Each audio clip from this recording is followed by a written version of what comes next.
Saya hutang sebuah kesaksian. Bulan Januari tahun ini ditemukan kanker di ginjal kanan saya. Dan semua itu bermula dari tidak ada angin, tidak ada hujan. Istri saya itu tergerak, harus check up. Kebetulan waktu itu kami mau pergi ke Malaysia. Gak ada apa-apa. Saya sehat walafiat dan tidak ada masalah. Dan akhirnya kami pergi, kami berdua, suami istri, dan juga beberapa hamba-hamba Tuhan dari GMS Rooftop. Waktu pergi itu, semua yang lainnya tegang, saya yang paling nyantai.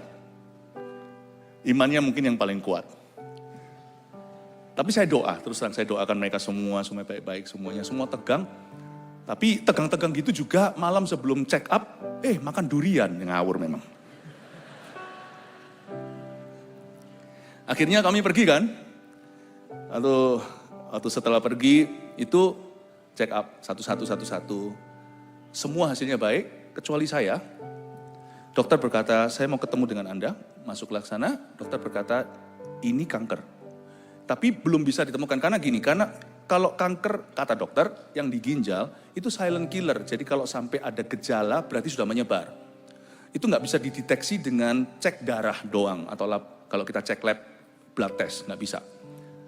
Dan kalau saya telat 5 bulan katakan, itu pasti sudah menyebar, dan ceritanya beda. Istri saya itu bisa tiba-tiba digerakkan oleh Tuhan, padahal itu bukan jadwal rutin kami untuk check up. Jadwalnya ada sendiri. Akhirnya dokter memberitahu kepada saya, USG, saya mau USG Anda untuk memastikan, pertama di USG. Di USG akhirnya pasti. Dan dokter waktu break the news ke saya, istri saya kasihan, istri saya seperti orang yang tiba-tiba dipukul berapa ton. Coba bayangkan kalau itu terjadi pada suamimu. Jadi saya melihat istri saya itu tabah. Dan ketika dokter beritahu saya begitu, saya tenang. Terus terang ini perasaan saya. Please jangan salah sangka. Saya termasuk egois untuk merasa itu. Waktu dokter berkata, Anda ada kanker, ini sudah positif. Saya tidak geming, malah sempat bergembira. Aneh ya. Sekilas akal sehat saya belum main, tapi insting saya atau perasaan intuisi saya itu tiba-tiba happy. Oh, akhirnya aku akan bertemu Yesus muka dengan muka. I will see him face to face. Waktu saya ngomong dalam hati saya itu, saya sempat merenung dan dokternya lihat saya nggak ketakutan, saya juga tidak gemetar, saya juga tidak menyangkal, saya juga tidak panik. Dokternya akhirnya berkata, tunggu, Anda jangan remehkan. Anda dengar dengan baik, ini apa? Jangan Anda remehkan. Saya bilang, dokter, saya tidak remehkan. You kan barusan berkata, cancer kan? Dokternya sampai, ini orang kok nggak takut sama sekali. Sempat saya happy karena saya akan bertemu Tuhan Yesus. Saya beritahu gini dulu ya, bahwa orang kalau punya hidup kekal dalam Yesus Kristus dan tahu dosanya diampuni bukan karena amal sosial. Itu lain kalau kita itu tiba-tiba ketiban musibah, kita nggak tentu diluputkan seperti nggak tentu selalu diluputkan dari permasalahan atau pencobaan. Tapi kalau kita punya Tuhan itu lain. Dan kalau kita tahu kita sudah diselamatkan itu beda. Kehidupan kekal itu asli ada. Dan ketika saya diperhadapkan dengan bad news atau kabar buruk seperti itu kehidupan kekal itu menang. Saya rasa, haleluya Tuhan. I'm going to meet you. Akhirnya aku bisa ketemu dengan satu orang, satu pribadi yang saya paling idolakan, yang saya sembah senantiasa, Yesus Tuhan. Tapi setelah itu, saya baru sadar egois aku. Waktu saya lihat wajahnya istri saya seperti biru, lalu habis itu kita semua keluar break the news ke semua hamba-hamba Tuhan yang ikut dengan kami. Kami sudah terjadwal untuk makan malam di Malaysia, di Kuala Lumpur. Akhirnya kami dinner. Dinner itu gak ada satupun yang nafsu makan, kecuali saya. Saya makan itu enak, saya beritahu, saya kasih bocoran ya. Chef Malaysia itu enak-enak masakannya. Lalu saya bilang, ayo makan. Kiri kanan saya paksa makan. Saya yakin mereka makan udang, cumi, semua kerasa hambar. Tapi saya makan dengan lahapnya, lalu pulang ke hotel. Besok masih akan dijadwalkan untuk ada kontrol susulan. Akhirnya kami tertidur, harus istirahat kan. Dan tidur itu, kami tertidur pula, saya gandengan. Tidurnya itu gandengan dengan istri saya. Lalu sampai pukul 1 saya terjaga, saya terbangun. Waktu saya bangun dari jam 1 sampai setengah 5, saya nggak bisa tidur lagi. Setengah 5 sempat tidur sebentar lagi. Tapi 1 sampai setengah 5 berarti 3,5 jam saya melek. Tapi saya nggak berani goyang. Saya pegang tangan istri saya, kami itu tidur gandengan. Ini saya mulai nyusul. Dasar saya ini kurang pinter ya.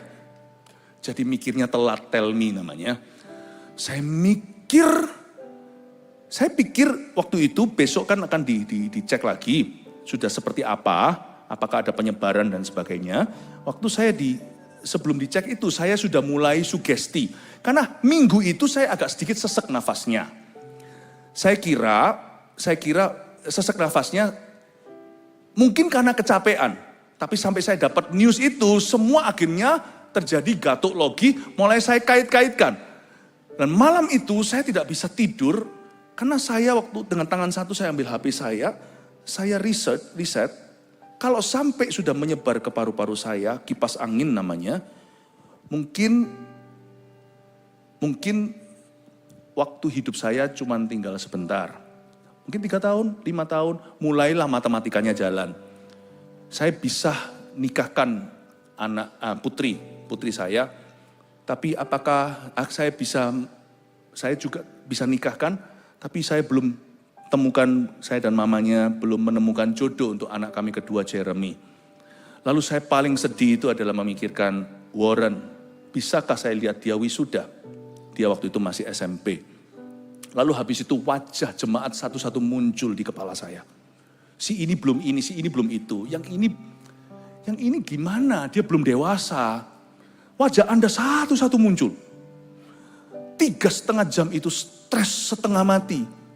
Tadi siangnya, sorenya saya masih happy ya, tidak bergeming. Pukul 1 sampai setengah 5 itu terasa seperti neraka. Terus saya pikir Tuhan, aku itu selalu ready ketemu Tuhan. Karena aku punya hidup kekal. Tapi aku gak siap tinggalkan orang-orang ini Tuhan. Masih banyak yang harus kukerjakan dalam hidup mereka. Semua kalkulasi saya, semua skenario, tidak ada satupun yang klop. Singkat cerita akhirnya, saya dan istri menolak untuk dioperasi. Saya dioperasi di Malaysia, bukan karena apa? Karena saya harus pulang dulu ke Surabaya demi tugas. Itu bulan Januari, ada beberapa Christmas pemerintah, Natalan ASN contohnya, dan khususnya highlightnya adalah Natal di Kota Madya, Balai Kota Madya Surabaya. Nggak mungkin saya nggak ada di sana untuk Pak Eri, wali kota kesayangan kita. Saya nggak mungkin tidak di situ untuk beliau dan untuk kota tercinta. Mereka nggak tahu semuanya. Saya waktu itu masih ada kanker. Waktu saya berkhotbah di tempat jenengan pada waktu itu Pak Eri. Dan pulang itu saya juga berkhotbah. Saya harus berkhotbah di rooftop. Itu sudah jadwal streaming. Kan nanti jemaat jadi gimana? Nanti pastornya GR nih, kalau Anda tunggu-tunggu saya, tiba-tiba habis itu saya nggak muncul kan gimana? Jadi saya khotbah di rooftop, dan nggak tahu Anda ingat nggak, di setiap ibadah saya akan ada berkata saya ngomong begini sama jemaat, I love you, it's from my heart you know, that day when I said that, I love you. Ya, saya kira itu menyebar kemana-mana, ternyata puji Tuhan hasilnya tidak. Kasih tepuk tangan untuk Tuhan dulu. Nggak menyebar kemana-mana, cuma di ginjal kanan saya. Tapi kalau silent killer ini dibiarkan, kalau sampai ada gejala, berarti sudah menyebar. Istri saya peka, literally secara harafiah, istriku menyelamatkan, my wife, Tuhan memakai istri saya untuk menyelamatkan your pastor. Makanya penting sekali suami istri itu berdoa, suami istri itu mendekat ke Tuhan. Spion kiri kanan itu harus jalan. Lalu kami pulang dulu, dan perjalanan pulang itu ya penuh dengan orang-orang yang datang ke saya, orang-orang pasien saya itu kan sapa orang di mana-mana, di airport, di pesawat. Orang itu nggak peduli, duduk pakai seat belt. Orang itu datang ke saya kadang-kadang berdiri, kadang-kadang mereka yang menghampiri saya langsung jongkok di sebelah saya. Saya doakan, nggak peduli di tempat umum, saya doakan semua orang. Lalu pulang ke sini juga mendoakan, ada seorang usher kita yang kena kanker, tapi setelah didoakan banyak sekali di antara mereka, hari ini bersih CA-nya atau bersih kansernya. Sungguh, seperti firman Tuhan berkata, dalam kelemahan mula, kata Tuhan pada seorang hamba Tuhan, kuasaku sempurna bekerja, kuasa Allah. Justru waktu kamu lemah, kamu tuh seperti bejana tanah liat, tapi di dalamnya disimpan harta sorga. Di waktu kamu lemah itulah aku yang bekerja supaya seluruh dunia tahu kuasa itu bukan berasal dari kamu. Kamu hanya bejana tanah liat. Kuasa itu berasal dari aku. Saya pasien kanker, doakan banyak orang kanker sembuh. Sampai hari ini loh reportnya masih masuk terus. Akhirnya setelah kami pulang ke sini, beritahukan pada anak-anak kami tentunya sedih. Anak saya Jeremy masih ada di Tulsa. Anak saya betul-betul saya merasa nggak enak, tapi anak harus tahu. Dan juga akhirnya memberitahu pada keluarga besar, dan saya juga nggak bisa bayangkan perasaan orang tua saya kalau harus mengalami ini. Tapi akhirnya kami semua diberi Tuhan iman, ketabahan. Akhirnya pergilah ke Singapura. Waktu saya ke Singapura sudah dijadwalkan, kami ditemani oleh beberapa jemaat yang kasihan lihat istri saya harus menghadapi semua sendiri. Beberapa jemaat yang setia datang ikut bersama dengan kami supaya kami tidak terlalu repot ini itu. Supaya istri saya bisa fokus ke saya. Surgery morning pada waktu pagi hari, operasi dijadwalkan. Subuh kami sudah ada di situ. Biasanya istri saya itu kalau kita ini janjian pukul 7, dia pukul 5 sudah di sana. Istri saya itu selalu on time. Jadi misalnya kalau kita itu ada acara pukul 6 gitu ya, dia pukul 1. Dia berkata, ayo ganti baju. Jadi istriku tidak pernah telat. Termasuk kalau apalagi suaminya mau dioperasi, itu sudah subuh di situ, sudah buka sebelum loketnya buka. Sudah ada di sana sebelum loket saya buka ya. Makanya saya itu nggak berani molor. Saya menikah dengan orang yang tepat waktu. Lalu habis itu papa saya ikut juga temani beserta dengan beberapa jemaat yang semakin banyak pada terbang ke Singapura. Beberapa hamba-hamba Tuhan khususnya. Lalu pagi-pagi itu saya digiring masuk di atas ranjang sudah. Dan saya bicara dengan para nurse, perawat dan dokternya tentunya. Dan saya terus berusaha untuk menunjukkan keramahan, kebaikan Tuhan. Ini banyak di antara mereka bukan orang Kristen. Jadi saya juga harus bisa mencerminkan kasih Yesus kepada semua orang. Sehingga waktu saya ngajak ngomong susternya bilang, lalu dokternya berkata sama saya curious, saya penasaran, Anda ini kerjanya apa? Itu sebelum saya dioperasi. Saya bilang, saya ini pendeta. Oh makanya, dia bilang, oh makanya, puji Tuhan, pelayanan itu masih wangi di dunia. Nama ministry itu masih harum. Dia berkata, oh makanya. Lalu saya masuk ke sana, lalu tak lama kemudian saya tidak sadar. Waktu saya bangun, saya buka mata saya, sebelum dan sesudah operasi, ayah saya memimpin kami semua untuk berdoa bagi saya. Ayah saya Hardi Mantova, dan mendoakan kami semua. Post surgery day 1, hari ke-1 saya tidur terus, kena anestesi, dan masih di kateter. Tentu nggak nyaman sama sekali. Pukul 4 pagi, saya bangun terjaga, istri saya udah capek-capeknya. Istri saya itu waktu semua orang itu nggak tahu gimana, Anda mungkin bisa belajar dari dia. Dia itu bisa masuk sampai di depan ruang surgery, padahal itu semua nggak bisa, itu dia bisa masuk ke sana. Istriku tuh ninja. Saya sih nggak kerasa, waktu saya dibius, mari ya mari. Tapi setelah saya melek, pokoknya istri saya itu selalu ada di sana. Makanya yang muda-muda jangan sembarang menikah. Cari orang-orang yang merupakan your soulmate, yang hidup mati bersama. Saya itu beruntung punya istri saya. Hari ini kami merayakan 25 tahun pernikahan kami. She's my silver queen. Tahu gitu gua beli coklat, tapi tak kiranya endorsement lah ya kan. Lalu habis itu ternyata dia berdiri di situ berjam-jam. Melihat wajah papa saya, Bapak Hardi Mantova dalam kondisi yang sedih gitu, saya juga jadi sedih.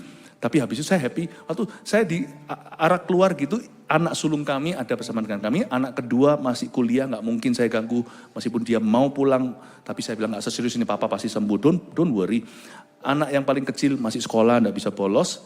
Karena itu anak yang besar, Vanessa, berkata, I love you dad, saya nggak sadarkan diri, itu setelahnya. Ternyata saya diceritain, saya sempat ngomong I love you more. Saya nggak sadar loh itu, saya masih kena obat bius, belum bangun total. You see, where there is love in your heart, love doesn't lie in the most critical time. Kalau ada kasih Tuhan dan kalau ada kasih dalam keluargamu, makanya itu simpan kasih di dalam gereja itu penuh dengan kasih. Nanti kasih itu akan berbicara ketika Anda tidak menyadari. Jam 4 pagi, kelihatan istri saya lelah, tubuhnya seperti lunglai di sana. Di sofa saya tidak ganggu. Saya ngalami panic attack. Tidak pernah dalam hidup saya ngalami seperti itu. Serangan panik itu luar biasa pukul 4. Saya tidak bisa goyang gimana karena kateter sakit. Dan saya diserang setan dan seperti ada yang menuduh saya. Seperti ada yang menuding dan berkata, matilah kau. Matilah kau. Sudah disinilah akhir segala sesuatu. I have gotten you. Akhirnya aku dapatkan kamu. You dead. Dan this is the end of good life. Semacam itulah kata-katanya. Nggak perlu saya ulangi lah ya. Itu semuanya lie, lie, and lie. Semua dusta, dusta, dusta. Dia bapak dusta. Tapi itu so real. Selama 15 menit seperti saya gelut dengan monster. Saya itu kayak seperti nggak tahan. Mau cabut semua selang. Mau lari dari hospital itu. Tapi untungnya kalau kita itu punya Tuhan. Nggak ada pencobaan itu yang tahan. Tidak ada pencobaan yang lebih dari kekuatanmu. Itu sungguhan. Kalau kita itu sedia payung sebelum hujan. Tapi kalau kita krisis dulu baru cari Kristus, telat saudara. Tapi kalau kita sudah punya Tuhan, sekalipun kita itu seolah-olah kadang-kadang imannya pas-pasan. Karena kita punya struggle atau kita punya pergumulan itu real atau nyata. Tapi itu tidak akan sampai tuyuk, tidak akan sampai ke kormu. Atau tidak akan sampai ke oyot atau akarmu. Tidak akan sampai ke fondasi. Your foundation is Christ. Too strong my friend. Immovable. Kalau fondasimu adalah Kristus, tidak akan goyang. Dan kalau kita tidak ada dosa yang kita sadari, meskipun kita orang berdosa sadar, nggak sadari pun, kita tidak bebas dari salah. Tapi kalau tidak ada tuduhan, mau di meja operasi, kayak mau meja kemoterapi, mau di dalam suatu mara bahaya, dalam suatu kondisi yang sangat sangat mengancam nyawa, hatimu tuh tenang. Itu sungguhan. Saya bisa mengkhotbahkan, tapi setelah saya alami, saya tahu. Dan puji Tuhan, setelah mengalami semua ini, ada satu kesaksian dalam hati saya ngomong gini bukan memuji diri, tapi sebagai teladan buat keluarga, bahwa saya akhirnya menyadari bahwa semua yang saya ajarkan selama ini, saya hidupi imanku lebih bagus daripada yang bisa aku ajarkan. Bahasa Inggrisnya gini, I live out my faith better than I preach it. Mungkin kalau Anda berkata, oh pastorku tidak pernah ngalami gini-gitu ya, dia bisa ngomong aja koar-koar. I've been through some lah, kita unda-undi lah, setiap manusia pasti punya sesuatu. Tapi this name is pretty strong, you know, cancer. Kata ini cukup kuat. Dan saya alami itu, saya mengucap syukur pada Tuhan, dan saya tidak mengeluh. Selama itu istriku melihat, dan anak-anak saya juga melihat, saya tidak pernah ngeluh. Anak-anak saya ada beberapa di sini, tahu saya tidak pernah mengeluh sama sekali. Dan tapi jam 4 itu real ya, seperti gitu 15 menit. Tapi akhirnya saya bisa kalahkan. Saya berkata sama setan, kamu boleh ngomong apapun juga. Saya ngomong begini sama Tuhan, tapi kepada kasih setiamu aku percaya. Saya ngomong dalam hati saya, pada hati saya, I know Jesus loves me. You may say whatever you'd like to say against me. Kamu mau ngomong apa aja terhadap saya. Jesus loves me. Dengan begitu aja 15 menit kemudian, semua setan itu pergi, lalu dokter datang. Waktu dokter datang, dia cek semuanya, ya kan tidak terbukti yang setan katakan. Dokter berkata, kamu baik sekali keadaannya, recovery so fast. Ini baru malam pertama, baru 1 hari saya di situ. Copot semua kateternya, nggak perlu dia. Dan kalau udah ada apa-apa, bahkan sekarang juga bisa keluar dari hospital, dia bilang. Cuman dijaga dulu 1 hari, kan dokter harus selalu hati-hati. Saya bilang nggak apa-apa, saya tinggal di sini, nggak apa-apa. Lalu hari kedua post surgery. Day 2, itu terakhir sebelum saya check out. Itu pagi-pagi sekali dokter sama kita miskom jam datangnya. Jadi istri saya, seperti saya katakan tadi, dia selalu early. Jadi dokter katakan dia harusnya itu dia datangnya pukul sekian, ternyata kita salah ngerti, istri saya sudah rapi. Kita semua sudah rapi, saya masih diranjang. Akhirnya kita lihat-lihatan. Lalu saya ajak dia slow dance jam 6 pagi. Kami berdansa pelan. Baru kemarin saya dituntun papa untuk bisa jalan pelan-pelan untuk kembali ke seimbangan. Saya slow dance keesokan harinya dengan istri saya. Terus saya tanya, itu speakernya kok gak pernah aku lihat? Iya, aku pinjam dari hotel. Iya ya, itu speaker dari hotel ya kamu ambil ya. Tapi sudah balik kok, kita gak pernah mencuri. Kalau sudah mau operasi kayak saya begini, sudah gak mikir speaker. Tapi setelah itu ternyata saya recover cuma 1 hari. Semua bagus, semua bersih. Gak menyebar sih. Tapi ginjal kanan saya diambil separuh, jadi saya sekarang manusia 1,5 ginjal. Tapi kalau 5 bulan lagi, mungkin ginjalnya semua harus diangkat. Dan sudah harus masuk ke level berikutnya, kalau itu penyebaran. Ternyata seperti yang saya takutkan, saya punya paru-paru itu apakah itu sudah menyebar, ternyata tidak terbukti kok. Memang saya minggu itu agak sesek nafas, karena saya keletihan, saya kecapean. Jadi bukan karena kankernya, puji Tuhan. Dan haleluya.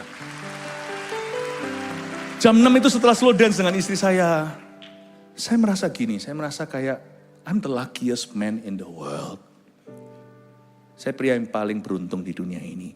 Saya jatuh cinta sama istri saya itu waktu dia masih berumur 14 tahun. Please jangan lihat saya kayak gitu, kayak ini illegal ini, Bapak polisi, maaf. Karena bukan salah saya, karena dia tinggi dan pembawaannya itu sangat mature, sangat dewasa. Jadi saya kira dia umur 17. Tahu dia masih umur belia, saya tunggu lama. Minta izin sama orang tuanya, saya senangi diam-diam, saya tunggu dia. Nunggu dia itu lama banget. Sudah dia cukup usianya masih gak mau sama saya, gak tahu. Apa sih emangnya susahnya cinta saya? Gue gak ngerti ya kan, yang dari Ungaran dulu. Ingat ya, saya sampai gimana dulu itu? Sungguh-sungguh orang yang feeling blue, patah hati ya kan? Sampai makan pun gak nafsu Pak Sam, ingat ya mana Pak Samuel Handoko. Sampai saya itu dijemput sama Pak Sam. Ayo Philip, kamu harus makan. Ini semua saksi-saksi hidup. Tapi doaku mempan. Saya berkata, Tuhan, aku ini hambamu. Kepada kasih karuniamu aku percaya. Tuhan telah berbuat baik kepada aku. Butakan dia. Langsung ceng. Menikah. Maaf ya Pak Eri. I waited for her, you know. At times kadang-kadang saya merasa wasting my time. Saya itu siap berlayar. Tapi kasih itu menunggu. Yang muda-mudi maupun yang orang tua bagi anak-anaknya, it's okay menanti. Saya tunggu. Siapa sangka suatu hari dia yang harus nunggu saya. Dia menanti-nantikan, tidak pulang, tidak balik hotel, tinggal di situ terus. Benar-benar sehidup semati. Itu soulmate. Waktu saya lagi ngalami attack itu saya ngomong sama Tuhan. If this is the end of me, aku pergi kepadamu. Dari awal dapat news itu, aku happy kok. Tapi Tuhan, aku tahu, ya Tuhan Yesus, bahwa Engkau belum izinkan, karena aku masih dibutuhkan. Dan saya bilang, saya akan selalu berada di sisi istri saya selama-lamanya. There's no one that I would marry. Kalau saya bisa dikasih kesempatan lagi dan lagi. She's the one for me. Maybe I'm the one or not the one for her. I will fight the other man. To be the one for her.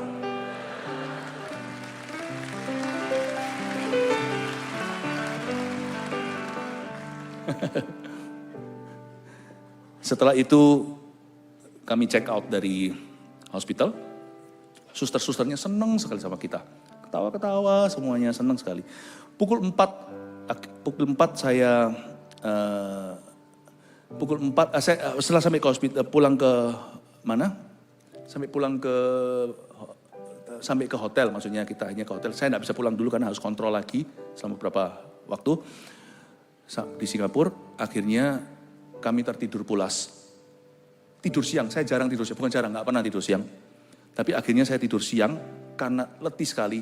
Setelah 100 orang yang penuh kasih datang mengunjungi. Jadi sungguhan tidak ada waktu untuk jadi pasien.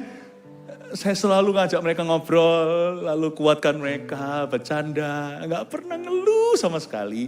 Dan pukul 4 sore itu di kelabunya Singapura, waktu itu mendung-mendung, saya terjaga, saya dibangunkan Roh Kudus. Dan saya pelan-pelan, karena masih ada jahitan. Jadi sekarang saya bukan 6 pack, tapi 6 stitches. Di sini saya itu ada 6 jahitan. Saya bangun pelan-pelan, masih sakit menusuk. Saya duduk. Saya ambil Alkitab saya. Detik saya buka Alkitab saya mau nyembah. Saya nangis. Baru kali itu saya tidak bersuka cita. Bukan bersuka cita, tidak happy ya. Saya nangis sampai istri saya bangun. Ada apa? Saya bilang, aku tidak bisa jelaskan. Ini perasaan saya. Semua 1001 nano perasaan ada di situ. Everything. Dari happy, dari terharu, dari surprise kayak gak percaya ini sungguhan terjadi. Segala sesuatu campur baur di sana, hanya air mata yang bisa cerita sama Tuhan. Tuhan ada di situ sih, selalu di dalamku. Tetapi saya bisa curhat itu ya saat itu. Sebelumnya saya happy terus surgery. Setelah bangun saya selalu happy. Cuman pukul 4 sampai 4.15 itu saja saya perang rohani. Tapi setelah itu baru nangis itu kali itu. Waktu pukul 4 sore setelah saya check out dari hospital itu saya nangis sejadi-jadinya. Semua perasaan ada di sana kecuali 3. Tidak ada takut, tidak ada ragu, tidak ada bimbang. Gak ada sama sekali. Semua perasaan surprise, surreal bahasa Inggrisnya. Kayak, really? Is this happening? Gak pernah kebayang. Dari semua perasaan itu campur menjadi satu. Ada 3 yang tidak ada di sana. Tidak ada ragu dalam hatiku akan Tuhan. Tidak ada bimbang. Dan tidak ada rasa takut. Saya dorong Anda, Bapak Ibu Saudara. Kalau Anda mengalami hari ini berbagai macam masalah, termasuk penyakit, termasuk kanker sekalipun, mendekatlah pada Tuhan. Jangan menjauh. Justru mendekatlah sama Tuhan. Karena hanya Tuhanlah sandaran. Percayalah saya. Sekarang saya bisa berkata begitu. You believe me. That Jesus is the only comfort you could have in the deepest of your heart. Di dalam hatimu terdalam hanya Yesus yang bisa menghibur dan menguatkan hati kita. Amin Bapak Ibu Saudara. Kasih tepuk tangan untuk Tuhan. Akhirnya singkat cerita, saya pulang. Sebelum pulang kami Zoom dengan semua gembala regional. Lalu saya cerita dengan mereka, I made you a promise gembala regional, that I will come back stronger. Saya bilang, cuman 2 minggu aja. Betul ya Yang? 2 minggu tok ya. Aku istirahat. Saya bilang, don't worry guys, I'm not a patient, saya sudah clear, tidak ada cancer. Bersih sama sekali. Dan saya berkata, I will come back stronger, saya akan kembali dengan lebih ganas lagi untuk menyelesaikan visi misi Yesus Kristus lewat gereja kita. Dan ini adalah sejak saya surgery, sejak saya operasi bulan Januari, Februari, sampai hari ini adalah khotbah saya yang ke-189.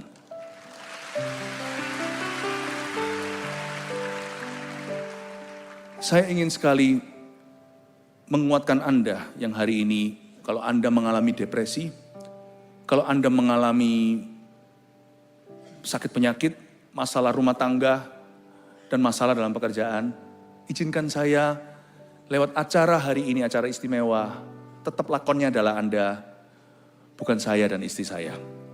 Kami ingin mempersembahkan malam ini untuk ministry, untuk meninggikan nama Tuhan, mengarahkan mata ke Kristus, dan juga memperhatikan Anda. Please don't worry ya, Jesus is real. Apapun terjadi kalau ada hidup kekal di dalam dirimu, namamu tertulis dalam kitab kehidupan, tidak ada yang kita takutkan, itu sungguhan. Amin. Dan saya rindu sekali memakai kesempatan ini untuk betul-betul minta minta satu favor. Minta Anda untuk membantu kami. Untuk menyelesaikan visi misi Tuhan lewat gereja ini. Saya rindu sekali agar kita bisa merampungkan visi 1000 gereja lokal. Dengan 1 juta murid itu, pasti akan digenapi dalam masa hidup kita. Will you help me?